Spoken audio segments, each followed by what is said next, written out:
Thank you all for joining us to this evening's Commonwealth Club and World Affairs Bay Area Town Hall on Immigration Enforcement. I'm Guy Marzorati. I'm a politics correspondent at KQED, and I'm thrilled to have an incredible panel to discuss the political and human rights implications of the Trump administration's immigration enforcement campaign and what to expect in the weeks ahead, the months ahead, if what we've seen in Los Angeles and in Chicago and Minneapolis were to come here to Northern California.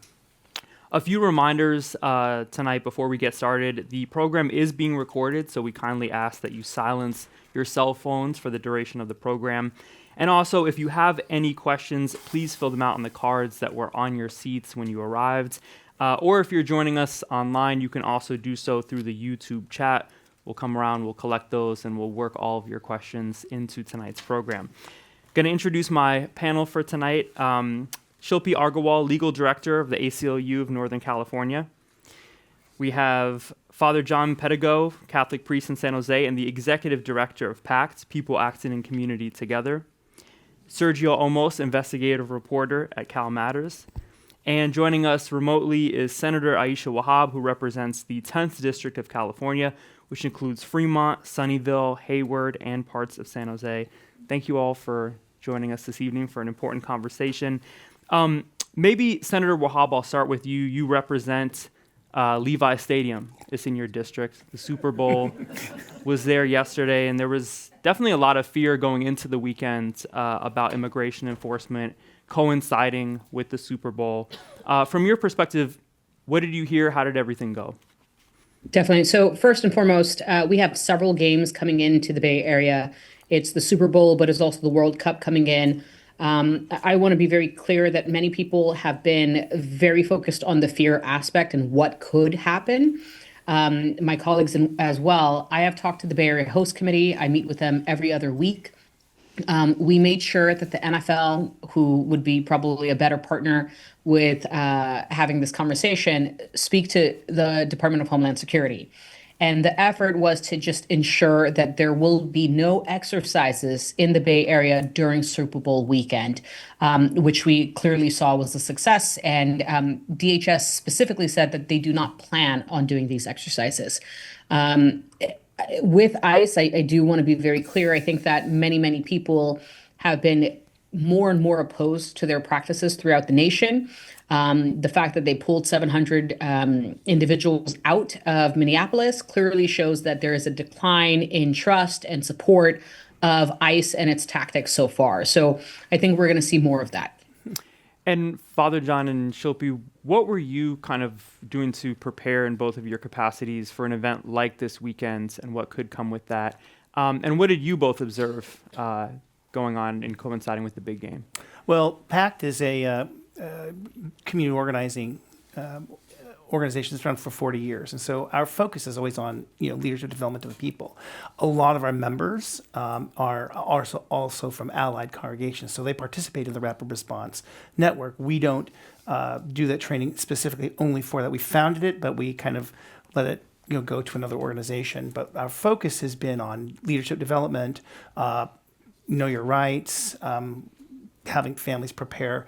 And also what we do is we kind of monitor to see how things are happening, and when something does happen that's unfortunate, we would be there to figure out and how we can support a member that has been caught up in something. So that's kind of has been our focus. And we kind of knew that was not going to be, I think like the senator was saying, that there's a lot of work that we've been working with locally with our representatives and senators, assembly members, to prevent craziness and chaos. So organizing ahead of time saves a lot of headache. Yeah, and so at the ACLU, the way that I think about it is we tend to kind of operate and prepare at two ends of a spectrum. So first, there is the kind of macro end of the spectrum where we look at kind of the legal regime that the administration has been trying to create around the deployment of ICE. So you saw like invocation of National Guard in certain cities around the U.S., threats about invoking the Insurrection Act. So these are kind of legal maneuvers that the administration might be taking to try to justify whatever it is that unfolds on the ground. So we kind of monitor that level and have been involved in some of the legal actions at that level. And then at the opposite extreme, We try to work as much as we can with partner organizations and folks that really have eyes and ears on the ground to see what actually happens when ICE encounters individuals, so that we can be ready if we do see legal violations that we think we need to move quickly on. So it's kind of like at both ends. And Sergio, you've been covering ICE activity in California since the beginning of this administration. What have you been focusing on in your reporting in LA and Bakersfield and elsewhere? Well, we started at January 7th last year. Biden was still in office, and there was a raid in Bakersfield, and the ACLU ended up suing from that raid. It was called Operation Return to Sender. We made like a documentary about it. Gregor Bavino, who at that time was not very well known, he was a sector chief in El Centro, went up there and did this raid where they arrested 78 people. They said it was like a target enforcement against criminals. They had a list of people, and he says that in the interview. And later we got documents. My colleague Wendy Frey got documents from Customs and Border Protection that showed that 77 out of the 78 people, they had no knowledge of criminal or immigration history prior to encountering them. One person had a deportation order. So it just means that they didn't know who these people were. They were going up to them at Home Depots, gas stations, farmland, and then doing what we now know as like the Kavanaugh stops. They look Latino, and then people would say that like one gas station was literally like, officer worker would come and they wouldn't stop him, but the guy who dressed in the construction uniform, they'd stop him, ask him if he has papers. So that was Gregor Bavino, January 7th, 8th, and 9th of last year when the Palisades fires were going on. It was like not very well known because there was other stuff going on, but we basically were like, this guy's auditioning for a bigger role. Like he's very out there online, he's got these videos, and he wanted to use the Border Patrol, which is different from ICE, right? He wanted to use the Border Patrol in the interior, and he had like these big plans. He had talked to congressional investigators about it. So we followed him, and he ends up taking that Bakersfield Operation Return to Sender like template, applying it to LA, then on to Chicago, Minnesota, New Orleans. But the ACLU, they first sued in here. I mean, you can talk about this, but they sued and they got a preliminary injunction based off what they did there later in Los Angeles. Yeah, and maybe talk a little bit about that case. That came about as kind of the profiling nature of a lot of these stops. Yeah, so this was that's exactly right. So this actually happened before Trump officially took office. That we saw the Customs and Border Patrol come inland and actually do a raid along the highway in Kern County, where they basically stopped people, slashed their tires, pounded in their windows just based on how they looked, and then ended up rounding up a group of people and having them deported. We filed that lawsuit largely because it felt to us like a canary in the coal mine, a little bit of something that was yet to come. The notion that, ICE raids have never been great. I just want to say that. ICE operation has never been great, but there has been this sort of shift that has taken place around the legal regime that ICE operates in under this administration. First, by the use of the term like absolute immunity by the administration, talking, which is actually just false as a matter of sort of what the law says about how federal agents can operate. But then secondly, to my co-panelist's point, using Border Patrol for inland operations, when Border Patrol operates at the border under a very different legal regime, where there are different rules that apply, different presumptions that apply, and where you make different assumptions about the status of the people that you're encountering, to have that entity now coming inland and doing these types of operations really changes the calculus of how we're seeing these things happen on the ground. The operation in Kern County, which happened in January, seemed to us like a real sort of red flag as to what we were going to see, to come. And unfortunately, that's what we're now seeing playing out in the country. And Father John, does this moment feel different to you? The intensity of it is what's really very problematic. I think that we've been working with folks on the ground for 40 years, right? So people that are in these marginalized communities, immigrants, have always felt this pressure. So we first felt it, back with Bush, the second Bush, his administration, there was obviously some problems, but it was Trump's rhetoric that really got people aware. So we've been preparing for this. We've had rapid response networks throughout the Bay Area, throughout the country, have been in place for about 10 years. They've been working on this. This January thing that happened in Kern County was an alarm to a lot of other people, allies. We've kind of knew it was going to happen. The people on the ground knew this is happening. We had a sense that this is going on. We've been preparing for the Super Bowl for a year. We knew this is a year. We're getting ready for, obviously, the the FIFA coming in, and that may become a problem for us. But we've been anticipating it, and the people on the ground are aware. They're wise, they're smart, they're connected to their neighbors. And now what's interesting is that you're getting people on the west side of the valley, in more affluent areas, more Anglo areas, are working now much more closely with people that are directly affected. So there is a certain connection that wasn't there before. So those are the unique developments that have been happening over this past 2 years. And Senator Wahab, I know when the legislative session started last year, within a matter of weeks, you all were already voting on some legal aid money out of the state budget. What does that kind of preparation looked like from your end, and how has it kind of evolved in the last year? Definitely. First, I'm going to be very honest with you all. When President Trump was elected, I advocated significantly that we need a rapid response. I've done a lot of immigration work, especially with the Afghan community here in the Bay Area. My colleagues were split on the issue. And the reason for that being is that we saw the data. Black and Latino men largely voted for President Trump. And that made a lot of people do a second guess and a pause. And I have been very much adamant that we have to provide folks with the resources they need to do their job, specifically around due process. I said Trump 2.0 is not going to be like Trump 1.0, right? From day one, we will see significant shift. And that is exactly what we saw. Within the first month, we ended up not only voting for funding specifically for these rapid response and legal aid support and much more throughout the state of California. My team also did an immigration town hall that we had to educate other folks to do it online. Do not do it in person. We had a 3-hour town hall with hundreds of people online trying to understand what their rights are, what due process is, what a warrant is going to look like, and much more in conjunction with the ACLU and so many other groups. So I will say that, again, politics is never the space to really assess what is going on, because it is very reactionary versus the people on the ground that actually know what's going to happen, how it impacts folks, and the reality of what we face, which is literally a divide and conquer mentality.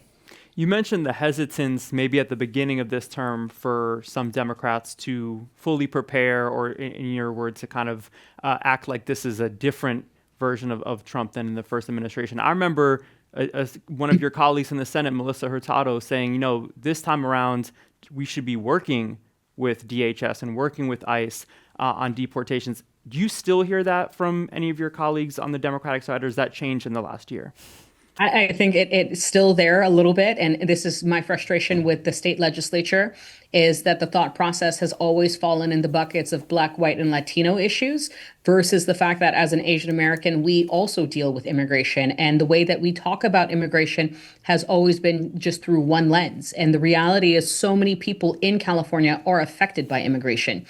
The consideration is for the first couple of months, my colleagues were in conversation as to, well, what does the data show, and have we done polling, and where do people end up? What we saw during the ICE raids, specifically in LA, was an immediate shift. But it took a week, even after the raids, for people to start to feel like, oh, we should speak out. When that took place, that is when people were like, we can't work with him. We have to do more. We have to be more present and much more. So I will say that there is a disappointment, because even when the LA raids were happening, my concern was the Bay Area. The Bay Area is very diverse in language, in community, in expectation. And when there was a threat in the Bay Area, largely every single group that you could think of could not respond, even though they had months to prepare. The Bay Area is a very different community, different type of response, different type of communication to the groups versus LA, where it's very target rich and very Latino driven, whereas the Bay Area had 5 dominant languages that you're going to have to translate in and communicate with the community there. So I will say it's a little disappointing to see some people still advocate for conversation. I think we need to keep an open dialogue, but even the most recent video depicting the president and the first lady in such a negative way, we see nothing but racism at this point. Sergio, you did a really exhaustive examination of that deportation operation in LA. What did you find, and what did you go into it kind of looking for, and what came of it? Well, like one thing I was just thinking about with this conversation is how like if immigration agents were just going after people who were undocumented, they might be more successful and might go under the radar. But the first thing that popped out in Bakersfield was, who's really upset? Like, people who work in the fields are undocumented. They kind of are expecting. They're like, the people who were really upset were growers, like farm owners. They were pissed because they know the laws, right? Like sheriffs can't come onto their property. Like it's a big deal. Like they will run with like their trucks. They'll drive right up to them and get all aggressive. They were surprised that immigration agents were just parking on their property because they were like, that's not legal. That's not, and they were just like, my rights are being violated, right? Like it was a big shock to them. And then LA, you had Marines, armed Marines in downtown, and you had that, there's a MacArthur Park there where they had guys and horses and stuff like that. And everyday people were like, this is you're violating this is not Fallujah, like you're violating my rights now. So I think going to immigrants, there's a sad scene. I remember there was a Know Your Rights training in Bakersfield. And they started doing them at people's houses where they'd go to like an apartment complex, and the apartment manager would be like, we'll close all the gates, we'll make it private, and you can do a Know Your Rights here, because nobody wanted to come to the community centers. They thought ICE was watching those. And I remember I went to one, and the farm workers came there. They were like tired after work. And one guy was like, do I need to know this? Like, they're going after criminals. They're not going after us. We're in the fields. And I was really thinking, like, I had just done the Bovino interview where we knew internally that he was not going after criminals. And we couldn't, we hadn't published that yet, but I was thinking, wow, like, even, the people who really need to know their rights, they're under the assumption they're going after criminals. I think now we all know they're doing Kavanaugh stops. Everybody knows that now. So talk about that. I mean, you spoke with Bovino before he had become, I think, more known nationwide. Like, what sense did you get about how he was thinking about enforcement, maybe versus his predecessors? Yeah, what's the term in legal, like presumption? When the government writes a report, in law, there's like a presumption that's accurate. It's Presumption of regularity. Yeah, which can you Presumption of regularity. What does explain that that mean? first? Presumption of regularity is it's basically a kind of legal gloss that we put over things that the government does that suggests that they are acting within the sort of norms and code of conduct that we generally expect of the government, which is to say they have a kind of informal fiduciary duty to sort of perform in a certain way. And you put that gloss on everything the government does. So when I first interviewed Bovino, and by the way, he is exactly as he comes across on social media. Like, he is not funny. It's worse. He thinks he's funny, and he's not, because like his guys won't laugh at his jokes. They'll do the ha, but not a real laugh. And I've hung out with some of his guys for hours, and they're like regular guys, Border Patrol agents who they like the Steelers, or they make jokes, or they go to Buffalo Wild Wings. Like, they have the app. They invited us one night. But Bovino, when I interviewed him, he had like 5 armed agents behind me, standing the whole time. He didn't let them sit down for whatever reason. They're just standing behind me. Real like Lyndon Johnson, like sit outside the toilet while I dictate terms to you, whatever. So he said all this stuff, and we were like, okay, journalists, write it down. There's a presumption that you're not lying to me. Then you come to find out that's not what happened. And then he does that over and over again, to the point where we're at now, where everyone saw the Alex Preddy shooting, right? And you saw Noem go out there and Bovino say he was, this was a scene where he was looking to cause maximum damage to law enforcement. And I think everyone can tell, like, oh, you've abused it. Like, the presumption. I don't believe you up front. I think that's where we're at now.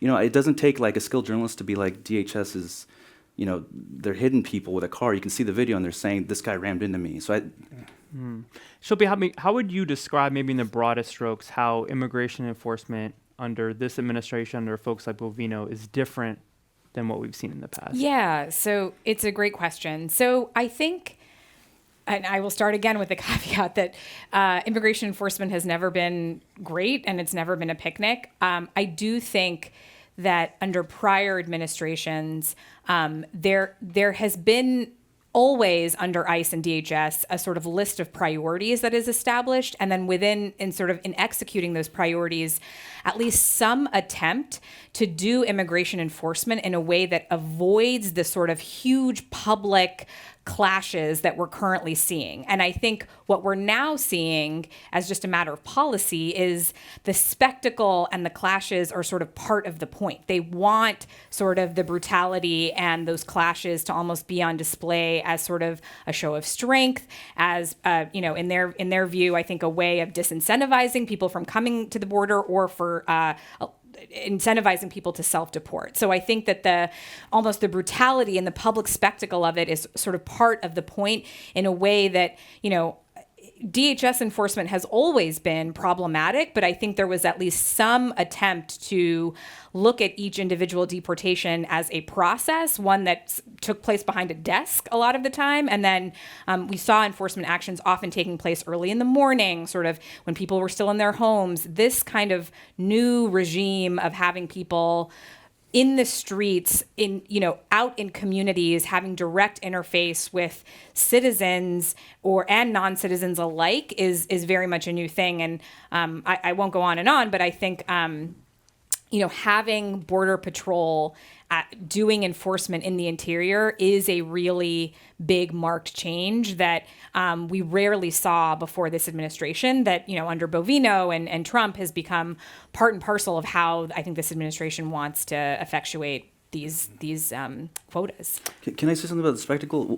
The MacArthur Park operation in Los Angeles that Bovino was in charge of, where they were running, kids were playing soccer and they had horses and stuff. It came out at trial that Bovino had asked the military, General Scott Sherman, for blocking vehicles. He wanted military vehicles to block off the intersection so they could do this, what was basically a hype video. There was no operation. They just wanted to do a show of force. So General Scott Sherman at trial said that he denied that request. There was no need for it. They're not going to send the military to block off intersections in Los Angeles. And it came out at trial that Bovino questioned his loyalty to the country. And that was like, this is a general for the Army. Like, just to show that not everybody thinks this is a good idea, right? He later got overruled it went up to Hegseth. This came out at trial. And they did send vehicles, but the general was like, no, we're not doing that.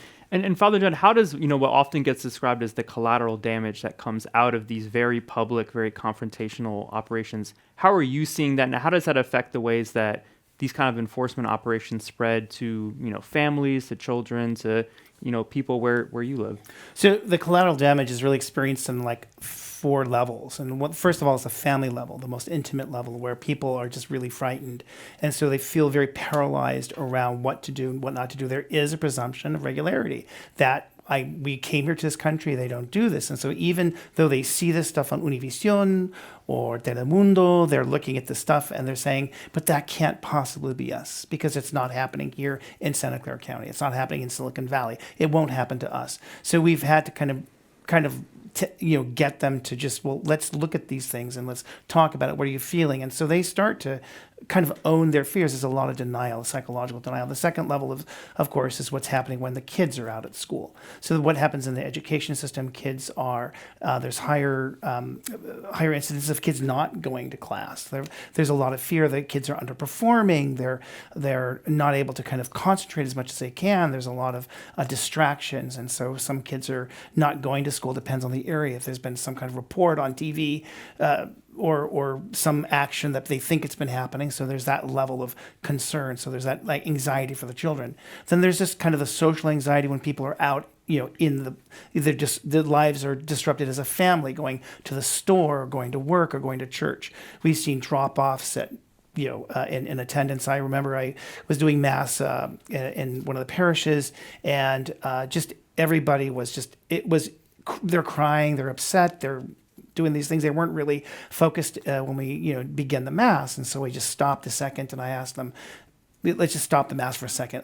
Where are you at? Let's figure out where you're at. Where are you feeling? Where's this at? So we did a kind of meditation in the beginning, just to kind of slow the breathing down, get them to think about where their heart is and where is their family. So that brings us to that third level of, just even in public, even in places that they presumed were sacred and safe to them, are no longer sacred or safe to them. So that's that piece. And then lastly is just power, the question of power. People feel collectively that they don't have power. So these are the things that we are working to overcome in organizing. I mean, you can have people go out in the streets and protest, but that's not addressing the psychological trauma. It's not addressing the sense of powerlessness. It's not addressing the real fear that people have. And so the collateral damage is a breakdown of society, a breakdown of what's happening in schools, and that obviously affects a whole lot of things, especially in Silicon Valley. You don't have these big tech companies doing great things without having a huge support staff. And so when their support staff is traumatized or compromised, they're not thinking straight, they're not always coming to work, that there's a bottom line question. So it's, yes, the family individuals are experiencing this hurt, but then when you start to kind of look at it down the line, you're going to also see some other issues around county money for education. You're going to start seeing underperformance at jobs. You're going to start seeing vacancies where people have to close down their stores. That's a collateral damage that is very palpable. 5 years ago, people have filled the streets walking around having a great time. And now you can go out to the same neighborhoods and it's like a ghost town. No one is out in the afternoon. No one's walking. So it's just like, what country are we in? And so that presumption of regularity is one of the first things we do have to kind of, even for those who are directly affected, we have to work through that, because it is mentiras, it's lies, and we have to kind of get beyond that denial, because there's such a tangible fear. And even in, like I said, even in churches and in small prayer groups, and even in mothers groups at school, parent groups at school, there is always this issue that is always there that people have to work through at some level. I know you did a healing circle event with a group of teenagers. I'm curious what you heard from them, because I feel like they're old enough to know what's happening, but easy to feel powerless. So we did it at one of the schools in the East Side, and we just had the kids were, what's going on, and we just paused a moment and we just asked the children, the young people, what's going on for you? What are you feeling? And so each of them were able to speak about their concerns, their fears. A lot of kids were expressing in sorrow and crying. These are tougher kids, East Side kids. Yeah, they're used to challenges and difficulties, but the greatest fear for them was their parents. They said, I don't know if I'm going to go home and see my mom. And they said that. And says, every day I go to school, and I don't know if this is the last time I'm going to see my mom. So that's the worst thing you can hear. And everyone's like, yes. And so there's more processing that we do. And so until we finally get all of those people to share their stories with each other in small groups and then a larger group, it took about an hour or so just to kind of go through a group of, I think, 40, 50 kids in a circle, just working through that. And we've done other healing circles as well with other students and other social workers and teachers as well, because people have to process the loss of the country that they thought they belonged to, and they have to process their own internal feelings if they're an directly affected family, or process what's happening to the people they see around them.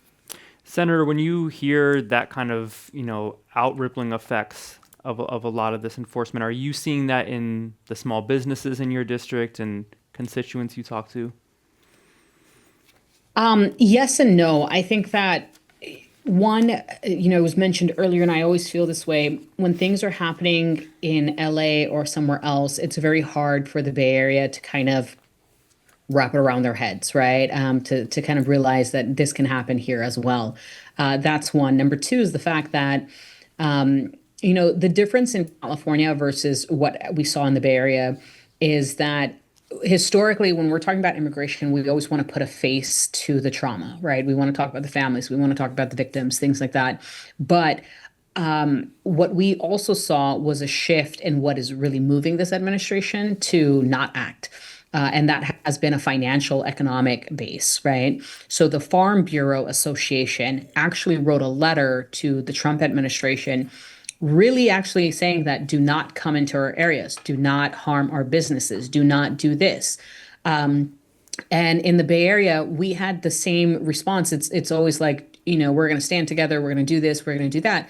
But the reality of the matter was the fact that when we saw and talked about the economic impacts that this is going to have throughout the Bay Area, and a lot of private calls from business owners were telling the Trump administration, we don't want to see this. That's when we saw movement of a lack of engagement from the administration.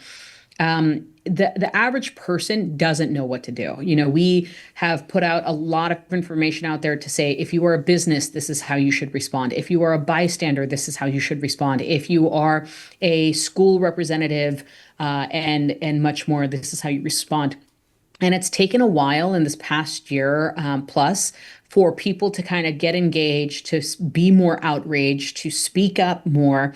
And now in my district, I will be very clear that we have historically always talked about hospitals and schools and police stations and fire stations as being safe places where you can go to seek help. And what we are seeing is that has been violated. And now people are afraid to come to these areas for support.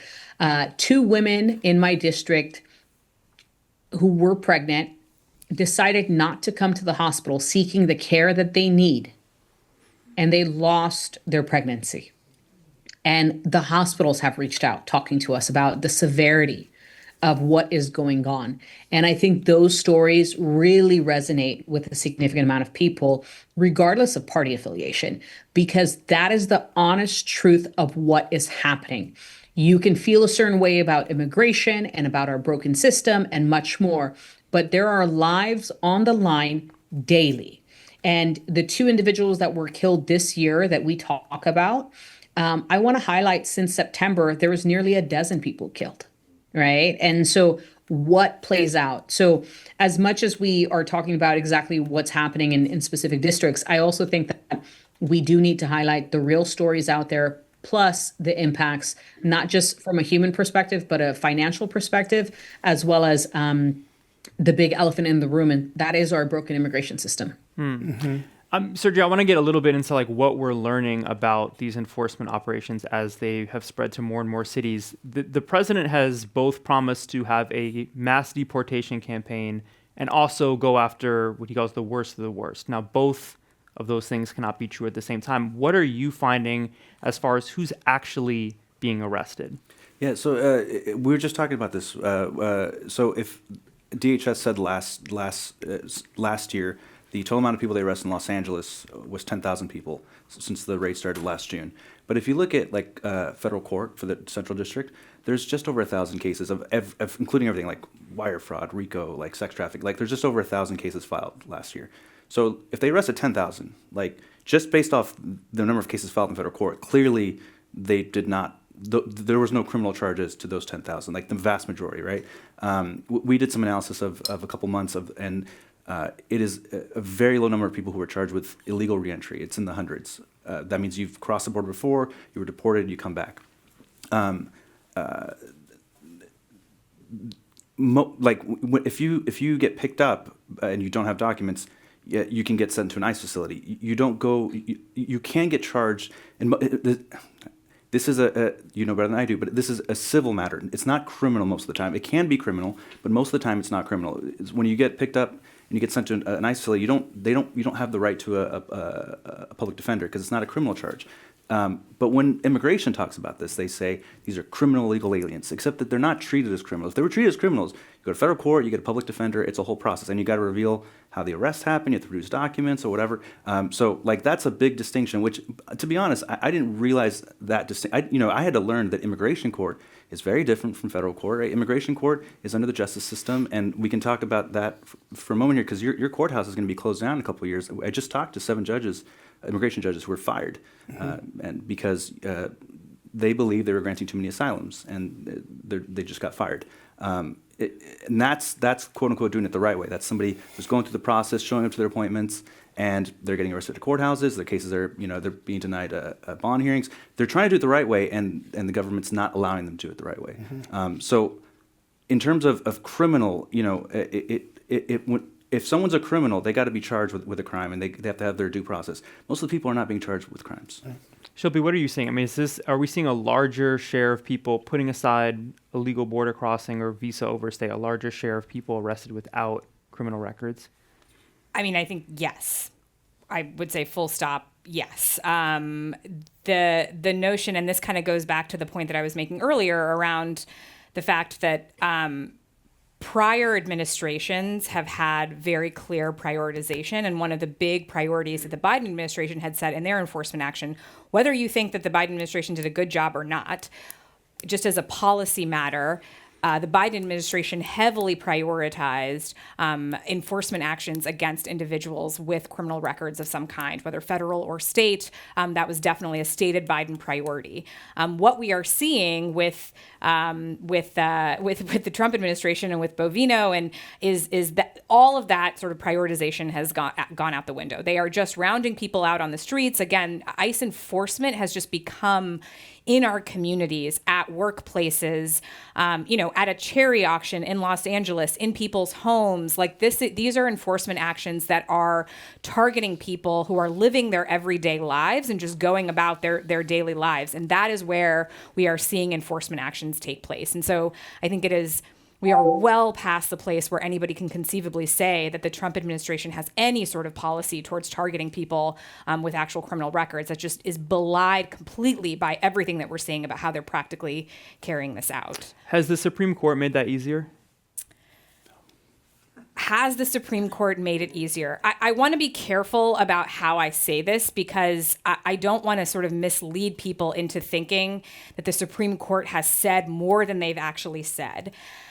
The Supreme Court has on its shadow docket, what we call the shadow docket, the Supreme Court has issued decisions, and in one particular case, Justice Kavanaugh issued a concurrence that very much seems to endorse a style of enforcement that is more race-based, 100%. The reason I don't want to overstate it is not because I think it is not egregious, because I do think it's egregious and just wrong on the law.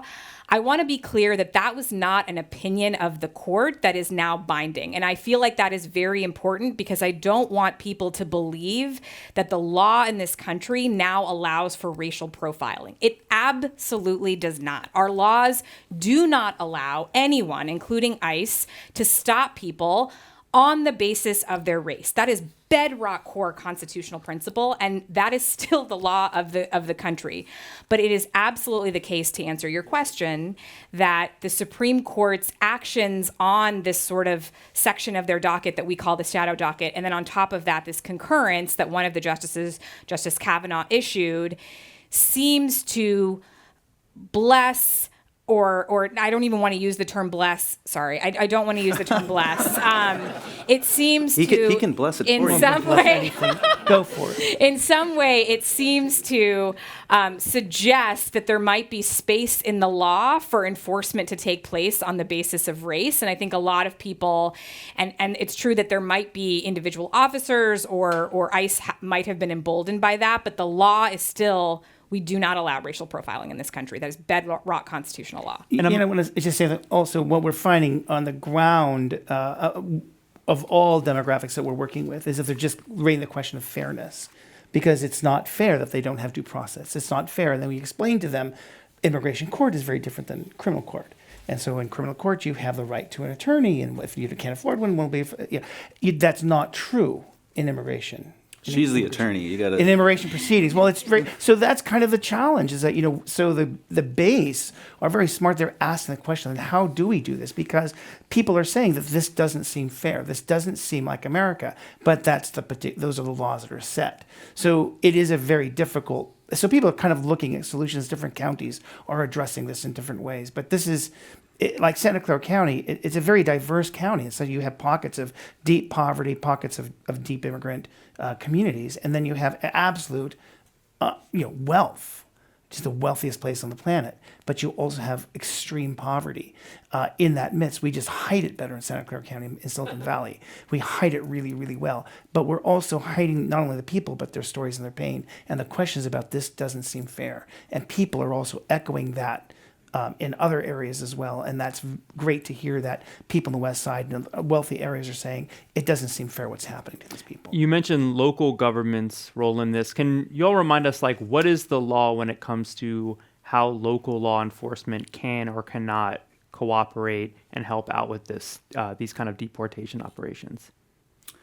Yeah, I can start. So there is a law that we have, a statewide statute that we have here in California. We refer to it colloquially as SB 54, the Values Act. It is basically a law that severely curtails or limits the amount of cooperation that can take place between local law enforcement and federal immigration enforcement. And so I would stop short of saying that cooperation is absolutely prohibited in every instance, but it is only permissible basically in a select set of circumstances. There are some joint task forces that are still permitted in a certain number of circumstances, but by and large, it is one of the most comprehensive laws in the country right now that limits the ability of local law enforcement to cooperate with ICE, and that includes information sharing about data about individuals in the state, but it basically limits the ability of local law enforcement to facilitate ICE enforcement. I think the way is like if CHP or the police pull you over because you have a broken tail light, they're not going to check your immigration status. They have no system for it. That's not their. They won't. And so I think people who don't know that, it's the Know Your Rights tells you right away, like, hey, local police are not. You should pull over. Like they're not going. Local police are not going to, enforce immigration. But if you get booked into county jail, the fingerprints, that does, ICE does look at that. And I have seen complaint after complaint where they find people who, in some cases, some people have DUIs and or charged with really egregious things. And, this is the normal way that kind of ICE did in the past. Like, oh, this person, committed a serious crime and we're going to go after them. But then some people get charged at a protest for holding a sign. And I think one woman had an umbrella and it brushed up against a ICE officer, and they found her fingerprints that way, or whatever. But if your fingerprints go into county jails, they do see that. And then how about state prison? The attorney's going to answer that one. Yeah. Like if you're undocumented, you're convicted of a violent crime here, you're serving a state prison, or even county jail as well. Yeah. So these are all great questions. So SB 54 is a little bit complicated in that it does apply slightly differently to different kinds of agencies. And so CDCR, which is the state prison agency, has a little, I would say that there's kind of a spectrum in terms of which agencies are allowed what level of cooperation. And so it is absolutely the case that CDCR cannot allow ICE onto their grounds or facilitate and directly do a transfer into ICE custody. They can't enforce ICE detainers. So there are definitely prohibitions on what CDCR can do in terms of their cooperation with ICE. There is some elasticity in CDCR's ability to do information sharing with ICE in terms of the status of inmates. But in terms of sort of physically helping to transfer folks from their custody to ICE, that is prohibited by SB 54. And the sheriffs, I would say, are under even more constraints. I won't get into too many details. And that's why the community organizing is so important in this area, is that we work directly with the county's board of supervisors, with the county executive, and with the county council and the sheriffs themselves around what kind of cooperation can local law enforcement have, or should they have? How open should they be? So that's one of the pieces that we could address in terms of what can we do as citizens and residents. This is part of that work. It's a hard work. It's very detailed and it's very nitpicky, but it's like working with people that are the legal experts and taking the people from the ground, because these people are in office or stay in office because of votes. And if we have enough people working together, bringing pressure to the table, that's the only thing that's going to change some of these people's minds. I ask because I think there's this myth out there that California is a sanctuary in which, even people with violent records don't get deported. When you look year after year, there's thousands of people from state prison that are getting deported, or that, the state is working with. I'm curious, I think big picture, when we talk about this idea of a mass deportation, is it possible without the cooperation of local law enforcement? And how do you all see kind of that interplay and the ways in which the White House, this administration, is trying to pressure local governments, local law enforcement to kind of participate in this? Do they need local law enforcement in order to carry something like this out? Well, they're not supposed to go wait for them at court, and they do. So we've had to put public pressure on the sheriff, around this issue of local jails. Like in Santa Clara County, they're getting people. We don't have the massive deportations that they do in other areas, Cook County or L.A., but we do have them coming, just out of hospitals, right out of schools, and in jails where they're not supposed to be in those areas. And so we've had agreements with the sheriff, but why is this happening? How does ICE get in there? And so it's always having to be vigilant and being sure that that if this is the law, is local law enforcement, enforcing it? Are they, are the police supporting the protection of the protesters, the people, or are they protecting, ICE? ICE agents and ICE action. So these are things that we're constantly having to work with as organizers and community members on the grassroots. Senator Wahab, what's your thoughts on this? Like, does the state sanctuary law as it exists kind of strike the right balance? So obviously, there's a lot of limitations for what the state can do in regards to the federal jurisdiction. Just to be very transparent, I also want to say that we've had a lot of conversations with sheriffs. I was the former chair of public safety. And in those conversations, the Trump administration and much of their liaisons from the Department of Homeland Security and ICE have actually reached out to the individual sheriffs, had conversations and meetings, and have even said, if you can transfer your undocumented inmate population in the middle of the night. And I want to be very clear, in the Bay Area, these are the conversations that have been had with some of our sheriffs. The sheriffs have rejected this, right? So we are very fortunate to have some of the sheriffs that we do have, because if the transfer were to happen, what can we truly do? Not only that, but deporting these individuals to sites that are not on American soil, do not have our jurisdiction, have a lot of concerns about just oversight, due process, much more. These are all concerns we have from a legal perspective as well as a state perspective. Senator Wiener and I have joint authored a number of bills to really try to hammer in what controls we can have in the state of California. And they're very limited still, given what we're talking about. But what I would like to tell the public is our sanctuary laws have made a dent. And I want to be very clear. In the first 6 months of last year, comparing Texas to California, there are significantly higher deportation efforts in Texas than California. And it is because our sanctuary laws have limited, prohibited, or really tightened what local jurisdictions can do and how they work with ICE versus, a state like Texas that said, here you go, here's everybody.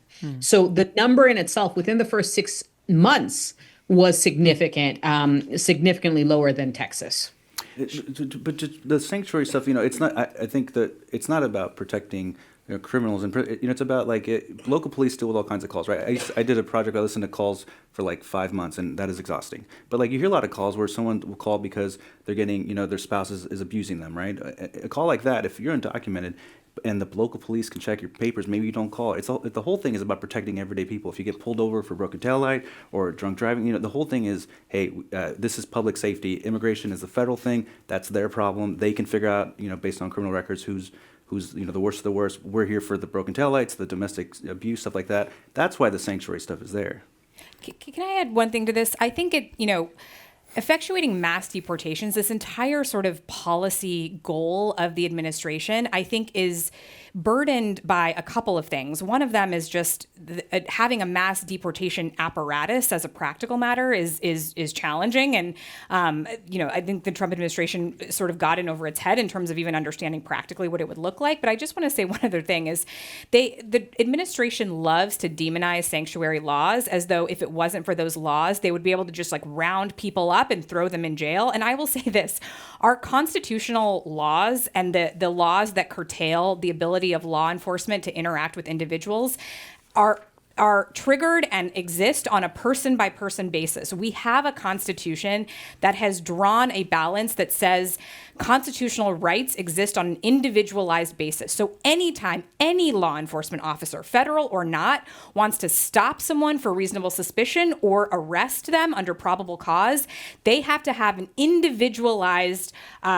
individualized assessment of that person. So the reality is, rounding people up and throwing them in jail is a slow process, and we want it to be slow. That is the sort of regime that we have set up in this country. So the idea that, oh, if we just got rid of the sanctuary laws, suddenly we'd be able to like round people up and throw them in jail is just so absurd. We have these laws around reasonable suspicion, these Fourth, Fifth, Sixth Amendment bedrock principles around how law enforcement interact with us day to day that exist regardless of the law enforcement agency at play. So it is, I think, just a complete red herring to demonize sanctuary laws as the problem when the real problem is the Constitution. And that exists for a reason. We don't want people to be able to be rounded up and thrown in jail en masse. That goes against what our country was sort of founded on. I'll add a third limiting factor, which is public opinion.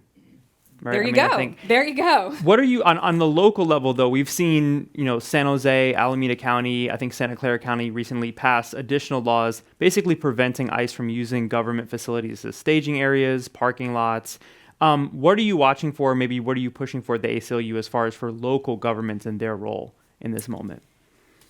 Yeah, I mean, in terms of local government, I mean, we're always looking for compliance with our sanctuary laws, with SB 54. We have sort of had a long-standing practice of kind of doing a series of Public Records Act sort of requests and making some inquiries. We're part of a lot of coalitions directly with sheriff's offices, actually, to try to talk about how to implement SB 54. I mean, what we're looking for compliance with the law, I mean, at a most basic level. And we are also looking for I think practically on the ground, how is this stuff kind of showing up in communities? What are they actually experiencing as they go about their day-to-day lives? Because, I could talk a lot about sort of the legal regime that we have built around what we want this to look like, but to the sort of very eloquent points that everyone else, my co-panelists are making, none of these laws actually matter unless people are experiencing, they're able to go about their day-to-day lives with some sense of safety or security that they can kind of raise their children, go to school, pay their taxes, go to work. And that is really the sort of touch points that we are trying to keep, is like what are community members telling us has been their experience with local law enforcement, with their ability to go about their lives. And that's, of sort of prime concern to us. And then at the state level, Senator Wahab, we've seen ideas in the legislature this year. One is to ban former ICE agents from becoming police officers. We've seen another bill prohibit rental car companies from renting vehicles to ICE. Financial punishments on private businesses that contract with ICE. Are you supportive of those kind of punitive measures? What are you working on? Yeah, so, I always take a stance if I have to see the bill and it has to get to our committees before we can actually vote on it and take a public stance. With that said, the spirit is exactly kind of the direction that I think many of us want to go into. And here's the reality. I have a couple of bills that many of the senators have worked on together. One today, we just reintroduced the no mask bill. It was held up in court and challenged, and so we've adjusted it and just crossed the language today. We have other bills that are, again, these individual police officers are not above the law, that the individual that is being violated and their rights being violated, as we have seen in the last month or so, that they are allowed to sue the individual officer. Because what we are seeing is the qualified immunity is completely taken at a different level compared to even our regular officers, right? Mm-hmm. The lack of training from these officers, the lack of accountability, the lack of transparency, just the Renee Good case that was mentioned earlier.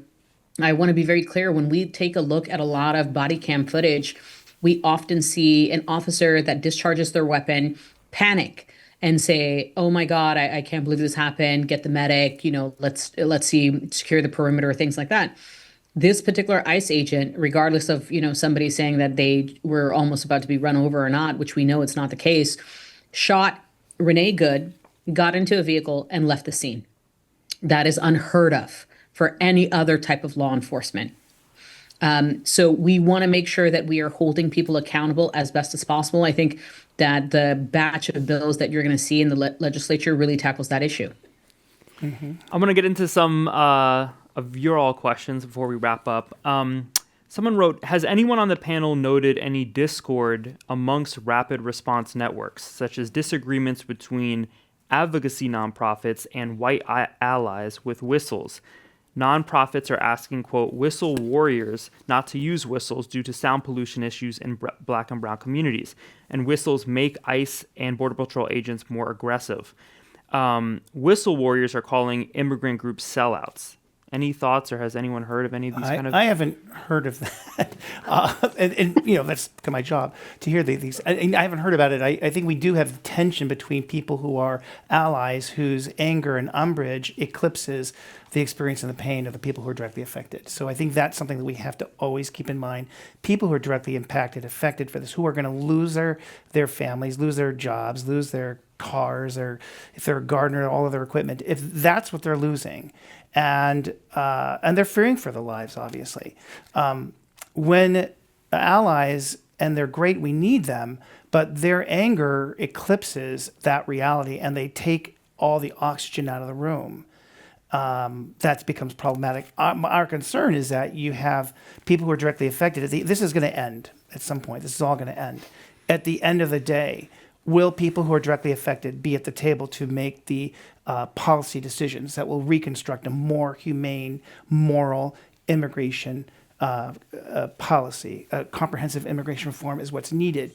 What is going to be that next step? You have to be able to accustom ourselves to hear the pain and center the conversation of those who are directly impacted. That's the tension.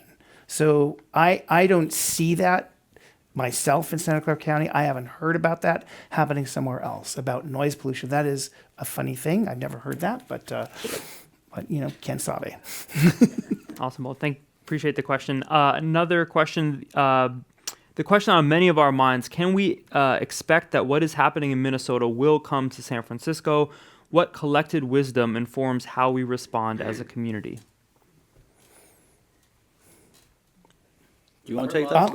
I could just respond very quick that I think that the big piece of Minnesota what we see is that faith leaders have taken a very strong stance, because what's happening is immoral. In the sacred texts of Judaism, Christianity, the sacred texts of different other non-Western religions are all saying the same thing about the care and concern of the people, and that we are all kin to each other.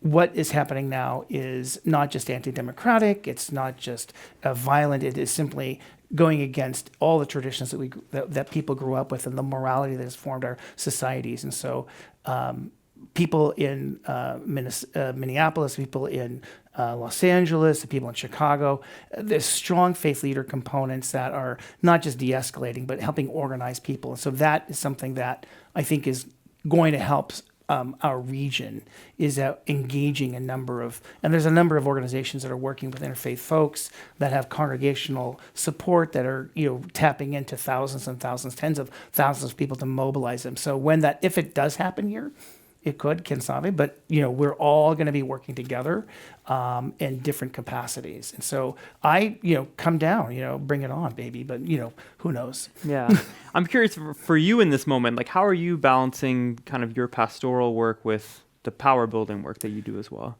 Well, I've just taken a position just to work full time in power building among faith communities. I found it was very hard to do both, because I was working 70 hours a week and doing pastoral work and doing organizing. But I think that my work in community organizing is faith-based, so it is connecting and maintaining that connection to communities. And the way that we do it is really a lot of contemplation and meditation to ground ourselves in love first. And once we are aware of that there's different practices that you can do. I do exercises, yoga, and all that stuff that helps breathing regulation, so that I don't panic and go nuts in this, because it's very easy to lose ourselves in anger, and we cannot do that. That's not going to win. You can't meet hate and ignorance with more hate and ignorance. We have to meet it in a different place to break that cycle. And so we all have to figure out how we center ourselves in a place of love and healing. And once that we can do that and work with a number of people, then we can, I think, affect more change. That's awesome. How about you, Shilpi? Breathing exercises? What's your... I would say, finding systems of support in your life that can kind of take you out of what is happening in the national narrative is really important. Like, for me, like my job is to follow the news and to often engage directly with the most horrific aspects of the news day in and day out. And so I really find it so comforting to do things like be with my family, volunteer at my kids' school, just kind of interact with folks in my direct community that where this is not the thing that everybody is kind of thinking about day in and day out. Not to say that we should all be concerned about it, but I think there are also moments where we can sort of engage with our more proximate world in a way that makes find moments of joy in our day that I think make all of this a little bit easier. Can I say one more thing, though, that is actually more soapboxy about all of this is that, we have been on the panel, I would say, focusing a lot on kind of the implications for immigration enforcement specifically. And I kind of alluded at the beginning towards this legal regime that sort of is an umbrella over all of this. And that includes the invocation of the National Guard, these threats around Insurrection Act, this new language that we're seeing of the administration labeling protesters as domestic terrorists. So I just want to note that even for those of you that are sort of unmoved by the notion that what is happening in immigrant communities is something that, would happen to you, this legal infrastructure that this administration is building with like such huge amounts of federal enforcement power and these like loosey-goosey use of terms like domestic terrorist, like that is an infrastructure that will certainly be turned against citizens and people in this country when it becomes convenient for this administration. So what is happening around immigration enforcement, regardless of your politics around immigration specifically, should be of grave concern to all of us, because this goes beyond just individual actions that ICE is taking against people. It's the use of these things like the Insurrection Act, like the statute called 12406 that has been used periodically, and like the term throwing around the term domestic terrorist. Like these are really sort of like red flag words that demonstrate that this is an administration that will try to create a legal regime to give it maximal power regardless of the context, and that should worry all of us. And we've seen that pattern before. Yes. And we have a question right on that from the audience. With the creation of these large detention centers, up to 10,000 beds, do you have concern that these might also be used in the future for political dissidents and activists? Yes. 100%. Yes. I think we can So all... Yes. I mean, Yes. I'm curious, and Senator Wahab, I'm curious if you have thoughts on this too. How does this play into the election that we're going to have in 2026? The interplay between deploying these, large scale operations with federal agents and the possibility that this might affect the vote counting. Definitely. So I think that there's a lot of distrust in the federal government, as there should be. As was mentioned, I think that there's a lot of concern about how this is going to potentially be utilized. And, one of the earlier questions was, what is the fear about from allyship to the people on the ground to much more? I think my biggest concern is the fact that there are so many immigration groups that are asking for everything to go to the courts. And here's the reality: who controls the Supreme Court right now, right? Even that in itself is a deep concern. So as not only the bills that we push forward, but the issues that are happening on the ground where there's a significant amount of lawsuits that are going to take place. Yes, the courts usually side with us historically, especially on the more local courts. But as it starts to move up and gets denied and, appealed and much more, when it hits the Supreme Court, which is what they want, I think that's my biggest concern. And when we're talking about the elections, the sense of urgency and apathy from the public is still very clear.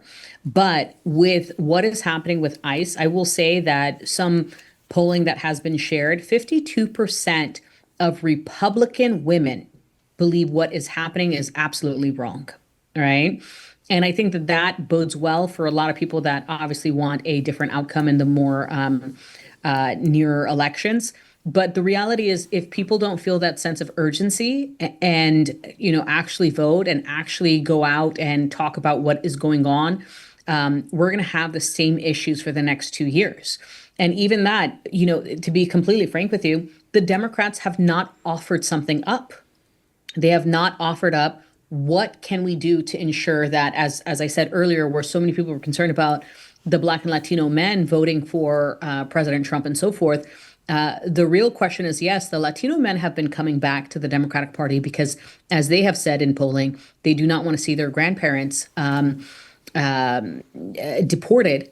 We still haven't been able to say, what are we truly fighting for every average person? And fighting against Trump is one piece, but then he has counterparts, splinter groups, and much more that still support him, given the travesties that we have seen, both at the federal level as well as local, as well as the emboldened nature, the divisiveness that we are seeing. So I think that's a big concern. Earlier, Yes. you were saying when you were talking about the problem with speeding up deportation, it's not sanctuary laws, but it's the Constitution. And I thought some people do see that as a problem. They do the Constitution. They don't really like it. But I think the majority of people are shocked with, and I think that's why one thing that's been making me feel better is like the lies. And hear me out here. The fact that they have to they have an impulse to lie about this shows you it's either something illegal or something that's not, that people don't like. Why else would you lie, right? And I think like saying we arrested 78 criminals and you found out they weren't actually criminals, or saying this guy was trying to do massive damage towards law enforcement and he wasn't. They want to lie. That should give us a little hope that even they know like this is not popular or it's illegal. Right. Awesome. Well, to our panelists all, thank you so much for the conversation this evening. Really appreciate your time, and thank you all for your questions as well. And before we go, for more information about membership or upcoming Commonwealth Club World Affairs programs, please visit commonwealthclub.org. I'm Guy Marzorati. Thanks for coming, and have a great evening.